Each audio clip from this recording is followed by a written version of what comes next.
மனிதன் இதையும் எண்ணி பார்க்க வேண்டும். மௌத்துடைய நேரத்தில் இப்படியெல்லாம் சிரமம் ஏற்படுது பாருங்க. அந்த மௌத்தாக கூடிய மனிதன் ஒருத்தன் இறந்து போகக்கூடிய நிலையில இருக்கிறான், சக்கராத்துடைய நிலையில இருக்கிறான், இன்னும் கொஞ்சம் நேரத்தில் மௌத்தா போகக்கூடிய நிலை இருக்கக்கூடிய மனிதர்கள் என்ன பண்ணணும்? அந்த ஆளுக்கு ஏதாச்சும் உதவி செய்யணுமா இல்லையா?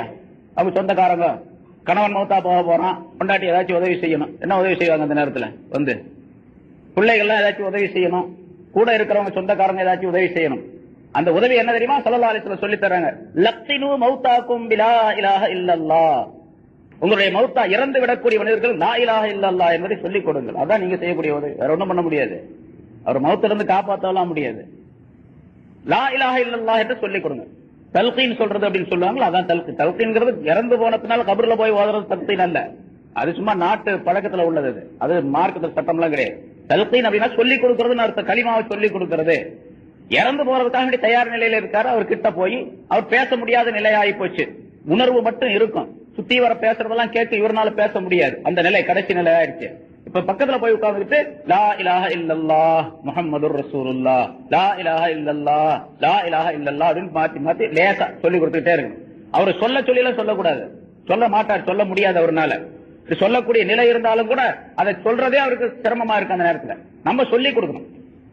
லா இலாஹ இல்லல்லாஹ், லா இலாஹ இல்லல்லாஹ் அப்படின்னு சொல்லிக்கிட்டே இருக்கணும்.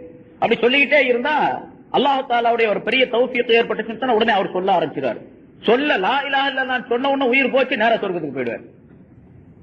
எவருடைய பேச்சு, ஒரு குழந்தை பிறக்குது உலகத்துல, எவருடைய பேச்சு முதல் பேச்சு கலிமாவாக லா இலாஹ இல்லல்லாஹ் என்பதாகவும் அவருடைய கடைசி பேச்சு லா இலாஹ இல்லல்லாஹ் என்பதாகவும் இருந்ததா நிச்சயம் அவர் சொர்க்கத்திற்கு செல்லுவார் என்று ஸல்லல்லாஹு அலைஹி வஸல்லம் சொல்றார். முதல்ல பேச ஆரம்பிக்கும் போது குழந்தை லா இலாஹ இல்லல்லாஹ்னு சொல்லணும். அவர் கடைசியில் மௌத்தா போகும்போது லா இலாஹ இல்லல்லாஹ்னு சொல்லணும். நம்ம குழந்தைக்கு அப்படியே சொல்லி கொடுக்கணும். லா இலாஹ முதல்ல யாராவது சொல்லி கொடுக்குறாங்களா? பேசும்போது அம்மா, அத்தா, பாப்பா அப்படின்னு ஏதாச்சும் அவனுக்கு சொல்லும். எங்க அத்தா அப்படி சொல்லு, அத்தா அத்தாடா அது பொத்தா அப்படிங்க, அது வேற மாதிரி சொல்லி கொடுப்பாங்க. ஏதாச்சும் ஒண்ணு சொல்லி கொடுப்பாங்கன்னு வச்சுக்கல. லா இலாஹ இல்லல்லாஹ்ங்கிற கலிமா சொல்லி கொடுக்கறதெல்லாம் கிடையாது. ஸல்லல்லாஹு அலைஹி வஸல்லம் அவர்கள் இதனை அருமையாக சொல்லி காட்டுகிறார். முதல் பேச்சு லா இலாஹ இல்லல்லாஹ் கலிமா, கடைசி பேச்சு கலிமா, சொர்க்கத்துக்கு போயாச்சு. அதனால சொல்லிவிடும். இன்னொரு ஹதீஸ்ல ஸல்லல்லாஹு அலைஹி வஸல்லம் இக்ரஉ யாசீன் அலா மௌதாக்கும், யாசீன் சூராவை அந்த உங்களுடைய மௌத்தாக கூடிய அந்த மனிதருக்கு அருகில் இருந்து ஓதுங்கள் என்பதாக சொல்றாங்க. சில பேர் ஓதவே கூடாதுன்றாங்க. ஓதணும். யாசீனை ஓதுறது அந்த ஆயத்தில் அல்லாஹ் தஆலாவுடைய வேதத்தினுடைய ஆயத்துகள் காதுல விழக்கூடிய நேரத்தில் அந்த கலிமாவை சொல்லக்கூடிய பாக்கியம் அல்லது அல்லாஹ் என்று சொல்லக்கூடிய பாக்கியமாவது கிடைக்கும் அந்த மனிதருக்கு. இன்னொரு ஹதீஸ்ல இப்படி சொல்றாங்க, மாமின் மையித்தின் யுக்ரஉ இன்தஹு யாசீன் இல்லா ஹுப்பின அலைஹில் மௌத். ஒரு இறந்து விடக்கூடிய தருணத்தில் இருக்கக்கூடிய அந்த மனிதரிடத்திலே அருகிலே உட்கார்ந்து யாசீன் ஓதப்படுமேயானால் மௌத்துடைய நிலை அவருக்கு லேசாக்கப்படாமல் இருப்பதில்லை, லேசாக்கப்பட்டே தீரும். யாசீன் ஓதினா அந்த மௌத்துடைய சக்கராத்துடைய நிலை அவருக்கு லேசாக்கப்படும் என்பதாக சொல்லுகின்றார். சரி, ஒரு மனிதன் இறந்து விடுகின்றார், இறக்கக்கூடிய நிலையில இருக்குது. இவன் நல்ல மனிதனா கெட்ட மனிதனா யாரும் சொல்ல முடியாது. சொர்க்கவாசியா நரகவாசியா யாரும் சொல்ல முடியுமா? யாரும் சொல்ல முடியாது. ஆனா ஸல்லல்லாஹு அலைஹி வஸல்லம் சில அடையாளங்களை சொல்றாங்க. அந்த அடையாளங்களை வச்சு ஒரு நல்லவர் கெட்டவர்னு தீர்ப்பு பண்ணிக்கிட்டு இவர் நல்லவர் கெட்டவர்னு அடுத்தவர்கிட்ட போய் சொல்லிட்டு இருக்க கூடாது. இவரே மனசுல வச்சுக்கணும் நல்லவரா கெட்டவர். அடையாளத்தை மட்டும் தெரிஞ்சு கொள்ள வேண்டியது. ஸல்லல்லாஹு அலைஹி வஸல்லம் அவர்கள் சொல்லுகின்றார்கள், உருக்குபுல் மையித்த ஐந்த ஸலாத், மூன்று விஷயங்களை மையத்தை கவனித்து பாருங்கள். மூன்று விஷயங்கள், இதா ரஷஹ ஜபீனுஹு வ தமஅத் ஐனாஹு வ யபஸத் ஷஃபதாஹு ஃபஹுவ மின் ரஹ்மத்தில்லாஹி கத் நஸலத் பி. மூணு விஷயங்கள். அவருடைய நெற்றியில் வியர்வை துளி ஏற்பட வேண்டும். நெற்றியில வேர்வை ஏற்படணும். வியர்வை பசீனா. வ தமஅத் ஐனாஹு, அவருடைய கண்களிலிருந்து கண்ணீர் வழிந்தோட வேண்டும். கண்ணீர் வரக்கூடிய நிலை கண்ணில் இருக்கணும். அவருடைய இரண்டு உதடுகளும் காய்ந்து இருக்க வேண்டும், ஈரம் இல்லாம காஞ்சிருக்கணும். இது ஃபஹுவ மின் ரஹ்மத்தில்லாஹி கத் நஸலத் பி. அவருக்கு அல்லாஹ்வுடைய ரஹ்மத் இறங்கி விட்டது என்று அர்த்தம். அந்த நேரத்தில் அல்லாஹ்வுடைய ரஹ்மத் அவருக்கு இறங்கிடுச்சுன்னு அர்த்தம். அந்த ரஹ்மத் இறங்கியதின் காரணமாக ஒரு பாரமான நிலை ஏற்பட்டு, ஏன்னா அல்லாஹ் ஸல்லல்லாஹு அலைஹி வஸல்லம் அவர்களுக்கு வஹை வரும்போது உடல் பூரா வேர்த்து கொட்டிரும். கடுமையான குளிருடைய நாளிலும் கூட கடுமையான வேர்வை ஏற்பட்டுரும். அதே போல் அல்லாஹ்வுடைய ரஹ்மத் அவருக்கு ஏற்பட்டு இருப்பதன் காரணமாக நெற்றியில முதலாவதாக வேர்வை ஏற்படும்.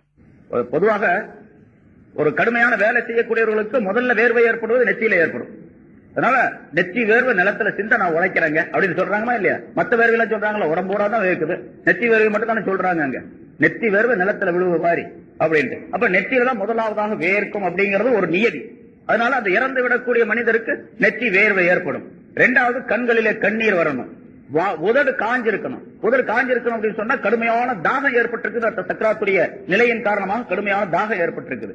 அந்த தாகத்தின் காரணமாக அந்த சக்கராத்துடைய நேரத்தில் பாருங்க, ஷைத்தான் வந்து ஏமாத்துவான். ஷைத்தான் வந்து ஒரு கப்புல அழகான கப்பு கொண்டு வருவான், தண்ணி கொண்டு வந்து தண்ணி குடிச்சிரு அப்படின்னு சொல்லுவான்.